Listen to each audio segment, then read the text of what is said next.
Hi everyone, hope you all are doing great. आज की video में मैं आपके साथ पोटैटो बन की रेसिपी शेयर करने वाली हूँ, जिसे बनाना बहुत इजी है। सबसे पहले मैं अब ईस्ट को एक्टिवेट करने के लिए गुनगुने दूध में डालूंगी। याद रखना है कि ईस्ट को डालने वक्त दूध का टेम्परेचर गुनगुना से ज़्यादा गर्म ना हो, नहीं तो ईस्ट वहीं पे ख़राब हो जाएगी और फिर डो फर्मेंट अच्छे से नहीं होगा। तो इस चीज़ का बहुत ख्याल रखना है। फिर मैं यहाँ पे इस डालने के बाद इसे अच्छे से चला लूँगी, कवर करके 5 मिनट के लिए रेस्ट पे रख दूँगी। यहाँ पे मैंने ऑल पर्पस फ्लावर ले लिया है, सॉल्ट एंड शुगर डाल दिया है। मैं सारे इंग्रेडिएंट डिटेल डिस्क्रिप्शन बॉक्स में डाल दूँगी, तो आप वहाँ से चेक कर लेना। 5 मिनट के बाद आप देख सकते हैं ईस्ट एक्टिवेट हो गई है, तो अब मैं डो नीट करना स्टार्ट करूँगी। सबसे पहले मैंने एक अंडा डाल इसे डाल के अच्छे से मिक्स कर लूँगी। मिक्स करने के बाद से फिर हीटेड ईस्ट विथ मिल्क डाल के इसे नीट कर लूँगी। इसे डाल के अच्छे से नीट करना है। मैंने फ्लावर को पहले से ही सीव कर लिया था, सीव करके यूज़ कर रही हूँ। फिर यहाँ पे आप अच्छे से इसे पहले मिक्स कर लें। जब ये सारा वेट इंग्रेडिएंट्स को एब्जॉर्ब कर ले फ्लावर, फिर इसे आप अच्छे से इसे हाथ से नीट कीजिएगा। क्योंकि सबके फ्लावर की क्वालिटी अलग-अलग होती है, सब अलग-अलग ब्रांड का यूज़ करते हैं। तो कभी-कभी ऐसा होता है कि डो स्टार्टिंग में ही बहुत स्टिकी या बहुत ड्राई हो जाता है। अगर बहुत स्टिकी हो जाता है तो आप उसके लिए थोड़ा-सा ड्राई फ्लावर डाल के नीट कर लें। अगर बहुत ज़्यादा ड्राई हो जाता है तो आप थोड़ा लाइक 1 टेबलस्पून या 2 टेबलस्पून डिपेंड्स ऑन कि कितना ड्राई है, मिल्क या वाटर डाल के आप उसे नीट कर लेंगे। तो जैसे कि वीडियो में आपको मेरी डो की कंसिस्टेंसी दिख रही है, बिल्कुल वैसी ही होनी चाहिए इन द बिगनिंग। अगर ऐसा नहीं है, अगर स्टिकी है बहुत ज़्यादा, तो ड्राई फ्लावर डाल लें। अगर बहुत ज़्यादा ड्राई है तो 1 या टेबलस्पून मिल्क या वाटर डाल के उसे नीट कर लें। अब मैं यहाँ पे स्ट्रेच कर रही हूँ डो को। याद रखना है कि पहले डो को स्ट्रेच करना है कम से कम 8 से 10 मिनट के लिए। स्ट्रेचिंग के बाद से ही फिर बीच में मैं सॉफ्ट बटर डाल रही हूँ। डो को स्प्रेड कर लेना after 8 to 10 minutes of stretching. And do को स्प्रेड करके soft butter, room temperature soft butter, मैंने सॉल्टेड बटर नहीं यूज़ किया क्योंकि मैं सॉल्ट ऑलरेडी डाल चुकी थी फ्लावर में, तो मैं यहाँ पे अनसॉल्टेड बटर यूज़ कर रही हूँ। फिर जैसे ही आप बटर डालेंगे सॉफ्ट बटर, तो डो स्टिकी होना स्टार्ट हो जाएगा। तो इससे के लिए परेशान नहीं होना और तुरंत ड्राई फ्लावर डाल के इसे ड्राई करने की बिल्कुल भी नहीं कोशिश करनी है। यहाँ पे हमें नीट करना है, स्ट्रेच करके ही नीट करना है। तो जैसे जैसे जैसे आप नीट करते जाएंगे वैसे वैसे बटर को डो एब्जॉर्ब कर लेगा। जब नॉन स्टिकी अच्छा स्मूथ हो जाए, फिर से आप आगे का प्रोसेस के साथ कंटिन्यू करें। इस मेथड को बेंच डो मेथड बोलते हैं। तो एक तरफ से स्ट्रेच करके इसे होल्ड कर लेना है एंड देन बेंच पे ही इसे डैप करना है, या फिर बीट करना है, आप बोल सकते हैं। Actually this method helps to add extra strength to your dough.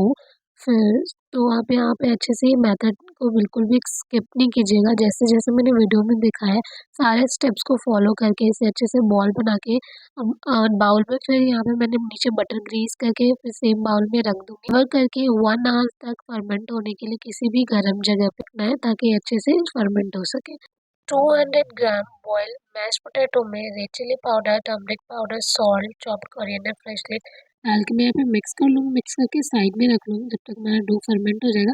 फिर उसमें मैं फिल करूँगी। डो को मैंने कंप्लीट 1 आवर के लिए फर्मेंट होने दिया था। 1 आवर के बाद मैं इसे खोल के एयर बबल्स निकाल लूँगी, हाथों से प्रेस करके फ्लैट करके। हाथों से ही अच्छे से फ्लैट कर लेना है। फ्लैट करने के बाद फिर से मैं 7 इक्वल पार्ट में डिवाइड कर दूँगी। आप अभी 7 इक्वल पार्ट में डिवाइड करना। इसके छोटे बॉल्स मत बनाना क्योंकि हमें इसे अंदर फिलिंग करनी है, तो ज़्यादा छोटे रखेंगे तो फिल करने के वक्त डो पतला हो जाएगा, फिर वो फट जाएगा बेकिंग के टाइम पे। 40-40 ग्राम्स के 7 इक्वल पार्ट में डिवाइड किए हुए बॉल्स को बना लेना है। फिर उसमें फिलिंग्स फिल करनी है। मोज़रेला चीज़ को क्यूब में कट कर लेना आप। क्यूब में कट किए हुए ईजी हो गया फिल करना है। ग्रेट कर लोगे तो फिर इजीली फिल नहीं कर पाओगे। मैंने भी क्यूब्स में ही कट कर लिए थे, कट करके फिर इसे यहाँ फिल करूँगी। मैश पोटैटो की फिलिंग को मैंने पाइपिंग बैग में ट्रांसफ़र कर लिया था, फिर मैं इसे डो में यहाँ पे फिल करूँगी। वो ज़्यादा ईजी हो जाता है, और आप चाहें तो डायरेक्ट ऐसे भी कर सकते हैं, कोई इशू नहीं है। पहले ये डो को अच्छे से फैला देना है। फैलाने के बाद से फिर पोटैटो को फिलिंग को फिल करके मोज़रेला चीज़ डाल के अच्छे से सील कर लेना है। देने के अच्छा से एक स्मूथ बॉल बना के उसे वापस से 40 मिनट्स के लिए फर्मेंट होने के लिए रखना है। हाँ, वापस से इसे रखना है ट्रे पे पार्चमेंट पेपर लगा के, अदरवाइज़ वो स्टिक हो जाएगा नीचे ट्रे में। तो आप ट्रांसफ़र नहीं करना। फर्मेंट होने के बाद से डो बहुत सॉफ्ट हो जाता है। मैं यहाँ पे टाइटली इसे स्मूथ बॉल बना रही हूँ। इसे टाइट बॉल बनाना है, नीचे से इसे सील करना है। वीडियो में आप क्लियरली देख सकते हो, सारे स्टेप्स को अच्छे से फॉलो करना है। एंड बटर पेपर को डायरेक्टली बेकिंग ट्रे पे लगाना है एंड देन उस पर अरेंज करके 40 मिनट्स के लिए वापस से फर्मेंट होने देना है। अच्छे से कवर करके ही इसे वापस से रखना फर्मेंट होने के लिए, गर्म जगह पे रखना है वापस से। मैं अपने ओवन को प्रीहीट कर लेती हूँ 250 डिग्री सेल्सियस पे 30 मिनट्स के लिए एंड देन उसको स्विच ऑफ करके 5 मिनट के लिए ठंडा होने देती हूँ। थोड़ा टेम्परेचर डाउन होने देती हूँ, ठंडा नहीं डाउन हो जाता है। देन मैं उसी के अंदर रख देती हूँ और अपना ओवन का डोर बंद करके उसी में फर्मेंट होने के लिए, उसमें अच्छे से फर्मेंट होता है क्योंकि घर पे तो प्रूविंग चैम्बर होता नहीं है, इसलिए ओवन में मैं इसी तरीके से फर्मेंट कर लेती हूँ। मैं इसे बेक करने से पहले इसमें मिल्क एंड बटर का वॉश करूँगी। मैंने मिल्क में बटर डाल के थोड़ा सा माइक्रोवेव कर लिया था। देन यहाँ पे मैं इसे इसी से वॉश दे रही हूँ ताकि इसे नाइस एंड गोल्डन कलर आ सके बन के ऊपर।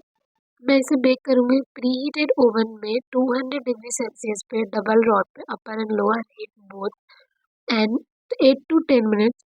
टाइम कम या ज़्यादा लग सकता है, वो अपने अपने ओवन टाइप से। तो जैसे ही अब गोल्डन कलर आ जाए उस वक्त निकाल लें। मैंने मेल्टेड बटर में chop coriander leaves and chop garlic डाल के मिक्स कर लिया था। फिर मैं यहाँ पे से बन के ऊपर ब्रश कर रही हूँ, उससे अच्छा फ्लेवर ऐड होगा और बन सॉफ्ट रहेगा। यहाँ पे 3 बन इसलिए आपको दिख रहा है क्योंकि मेरी बहन ने 3 बन पहले लेकर खा लिए थे और एक बन मैंने बाद में बेक किए थे क्योंकि ट्रे में सिर्फ 6 बन ही आता था, टोटल 7 बन बनाया था।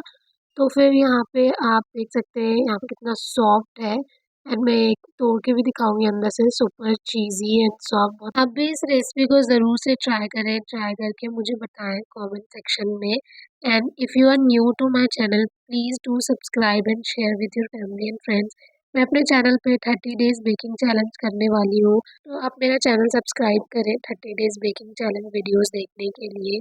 Till then bye bye, take care, thank you for watching.